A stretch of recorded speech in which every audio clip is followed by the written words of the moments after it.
mpo? Wanaume mpo? Hakuna wanaume. Mbona waitikie sasa? Wanaume mpo? Tupo, semeni tupo. Baba ni kichwa cha familia. Sisi tunawanga, usione Abida anahubiri hata janja bila wanaume. Na Mungu asingeweza kuacha kanisa peke yake bila wanaume. Kichwa cha mwanamke ni wanaume. Kichwa cha mwanaume ni Kristo Yesu. Kichwa cha Yesu ni Mungu mwenyewe. Haleluya. Kichwa changu mimi ni seti pengine huko. Unaona hapa na charuka asije kuwa seti mambo yalikuwa na huo ndio ukweli jifanye tukufu. Wanyanyasa kaka zako kule ndani. Yatakutokea tu ukiolewa. Ndio itakushinda. Heshimu tu wanaume. Yaani tuwaheshimu tu wamama.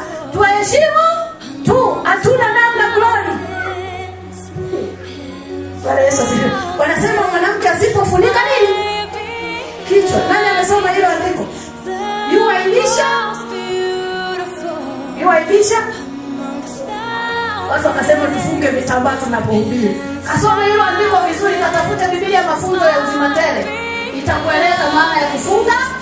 Mungu alikuwa anaongelea kichwa cha kila mwanamke ni una umuhimu kwenye kuolewa ndugu yangu.